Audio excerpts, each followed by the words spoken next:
The jogger you just saw was breaking a basic rule of pedestrian safety.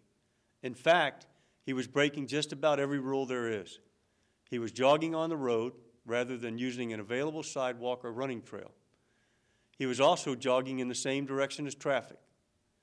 He was also wearing headphones. There is a good reason that our post regulations prohibit the use of headphones when walking or running on roadways.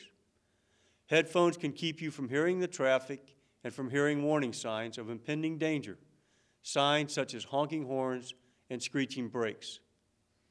This jogger also failed to use a marked crosswalk when he crossed the street. Not only is this called jaywalking, but also can be called unwise. If those violations of pedestrian safety rules were not enough, he didn't even look before crossing the street. He was not paying attention to where he was and what he was doing. As a result, he was almost struck by the car. Now, we staged that sequence to show you the wrong way of doing things. It may seem a little outlandish and unlikely, but I want to tell you that I have seen people on this installation commit every one of those safety violations, and sometimes several at once. Not long ago, a hit-and-run driver struck and killed a young soldier as she was walking along the shoulder of Route 66 in St. Robert. 1 minute she was walking along with some friends, having a good time. A minute later she was dead, forever gone, leaving behind 3 young children, her fiancé, other family members, and many friends. This tragedy stunned our community and brought to the forefront a significant public safety problem. In America, we spend millions of dollars every year to make our roads safer.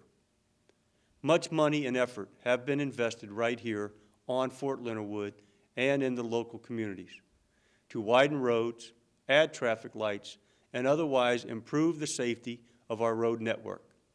But all of our road improvements cannot protect a person who is struck by a moving vehicle. When a vehicle weighing 2,000 or 3,000 pounds and traveling 35, 45, or 60 miles per hour comes into contact with a pedestrian, this will always be a life or death situation for the pedestrian. That is why we must emphasize and practice good pedestrian safety. According to the National Highway Safety Administration, in 1999, more than 5,000 pedestrians were killed by vehicles in the United States. 5,000 preventable fatalities. This carnage is attributable largely to individual misjudgment, a failure to look both ways, to use common sense, to be alert and attentive, the very things we teach our children, but that we sometimes fail to do when we are adults. Most pedestrian fatalities can be prevented by simply following common sense safety rules. Now, we would like to show you the right way to do it. You should always use a marked crosswalk or a signaled intersection to cross the street. On frequently used streets, there will usually be a crosswalk within a short distance of where you want to cross. I want you to see an event that was not staged. This driver zipped right on through the marked crosswalk. The driver is lucky there was no MP nearby, and even luckier that he didn't hit this pedestrian. When using a crosswalk, do not assume that the drivers will stop. Use caution. Here's the way a driver should do it. When you see a pedestrian in a marked crosswalk, yield to him. It will only take a few seconds of your time, and it could save someone's life. When sidewalks are available, use them. Stay off the street. When crossing at a traffic light, make sure the light is green, and always look around and be very aware of the traffic. A basic rule of common sense pedestrian safety is that when you are on or near the road or street, you walk or run facing traffic. Do you see this jogger in this film clip? Neither does the driver of this car. The jogger is wearing dark clothing. Now the same jogger on the same street is wearing light clothing. This is better. The driver can see him a little sooner, but our pedestrian can still do better. Notice how much more visible that jogger is when wearing a reflective vest, and that can make a life or death difference for the jogger. It would be even better to also carry a flashlight. Hey man, come here, I'll give you a ride. Drinking and walking on or next to the roadways can be just as dangerous as drinking and driving. Give your buddy a ride or call him a cab. Drivers should always be alert for and obey school crossing lights and signs. This driver is having car trouble. Recently, we lost a family member who was struck by a vehicle while getting out of his car beside an interstate road.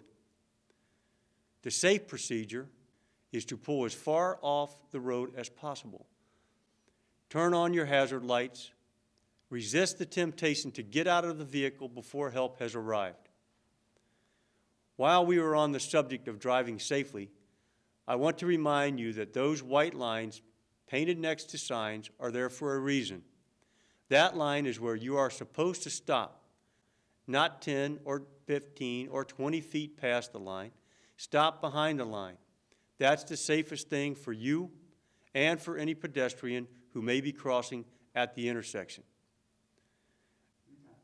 You have seen the wrong way and the right way to do things when you are a pedestrian. Also, you have seen a few safe driving procedures. You should also remember that rain, fog, or other conditions that limit visibility will make you, as a pedestrian, less visible to drivers.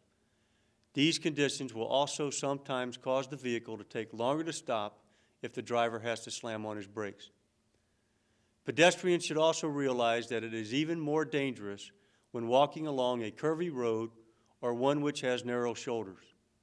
On curves, drivers are more likely to swerve off the road.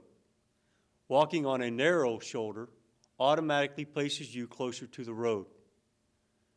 The most important rules of pedestrian safety are pay attention and use common sense. Not too long ago, we lost one soldier and one family member to pedestrian fatalities. If we follow simple pedestrian safety rules, we will prevent most of these tragedies. I urge everyone on this installation to always practice the right way, the safe way, when walking or running on or near roadways. Don't be like the soldier in our first segment. Don't become a part of a sad pedestrian fatality statistic.